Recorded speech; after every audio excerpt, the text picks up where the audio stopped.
G'day everyone, welcome back. It is the Barefoot Captain's log and we are day 24.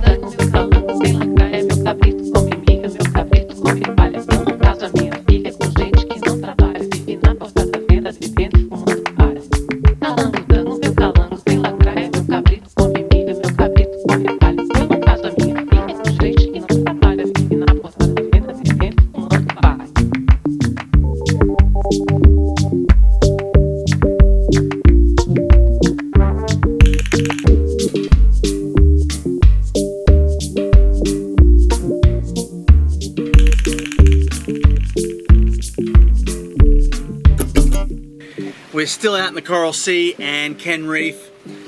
Well, as you can see behind me, the weather has come in big time. It wasn't like this all day though. We actually had a really nice, sunny, beautiful day, and you know, the wind was starting to drop off and things were looking really good, and then all this cloud and storm rolled in and really messed with our afternoon.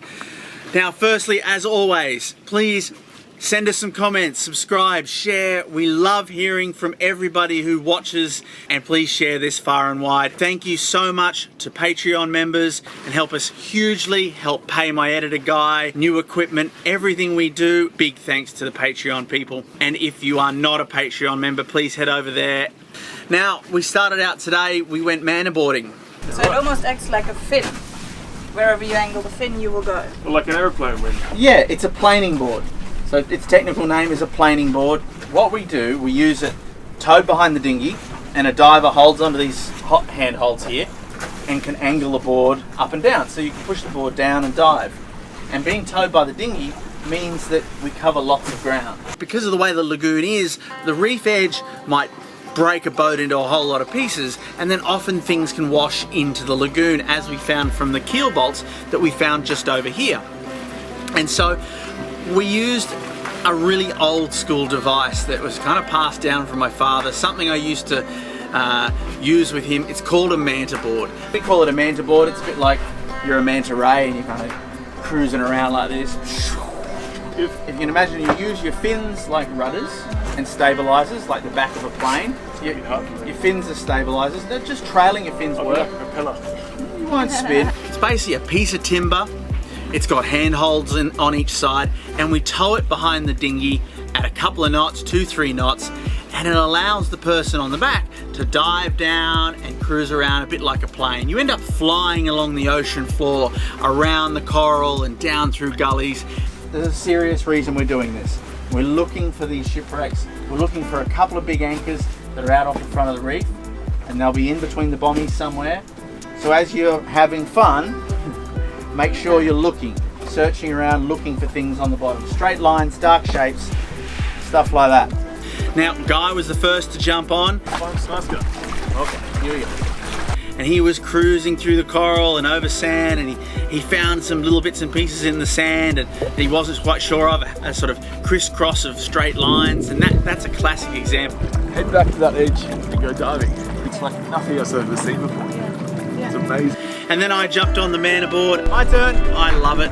And was flying around bits of coral and bommies and down through gullies and little canyons and almost missing bits of coral.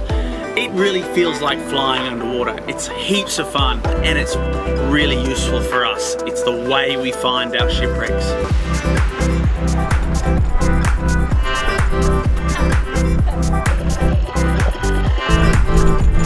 This is shallow there.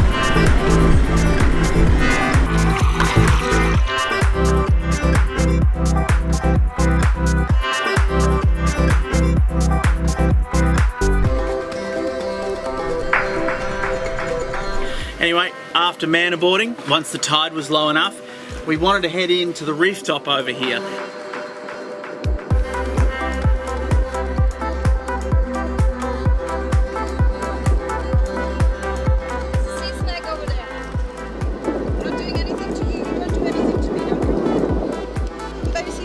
There is a whole lot of anchors right up on top of the reef top. Now, We haven't discovered them. They were found by my father way back in the 60s, mid-late 60s and 70s when he was here. And he kind of had an idea what those shipwrecks might be from those anchors, but just recently the Queensland Museum and Silent World came here and they did a whole lot of marine archaeology and gave us a really good idea of which shipwrecks they must be. And so you've got these big anchors. One of them's really classically, classic Admiralty anchor. It's picked in right on top of the reef. It's really obvious. It's that classic shipwreck image, This anchor, we're pretty sure we know what shipwreck it's from. There's two other anchors right next to it, quite possibly from the same shipwreck. Now, the ship, the HESTIA, it's a Dutch ship, and it was leaving from Sydney heading to Batavia. And this is in the 1800s, I think in 1850. And it was sailing north, and it was in company with the Dulwich, another Dutch ship, I think. And they were sailing along, but it was really cloudy, really stormy and overcast. And they hadn't been able to take a sun sighting or a sighting of the stars for quite a few days. They weren't exactly sure where they were. That's how they were navigating back then. And so they were only log and lining or dead reckoning. And it's really easy to make errors in that. And while they thought that they were 30 miles to the east of the reefs along here, they weren't at all. And in the night, the wind had pushed them closer, and the HESTIA crashed up onto the reef, and not moments later the Dulwich crashed on after her, less than half a mile away. Now both ships crashed onto the reef, but luckily the HESTIA heeled over towards the reef, and so pretty much everybody was saved. All the HESTIA's crew jumped in their boats and got away from the wreck safely and paddled and sailed, rowed and sailed all the way to Gladstone, and they were saved. Well, the Dulwich, they managed to get into all their boats too, but they were never seen again. No one knows what happened to that crew.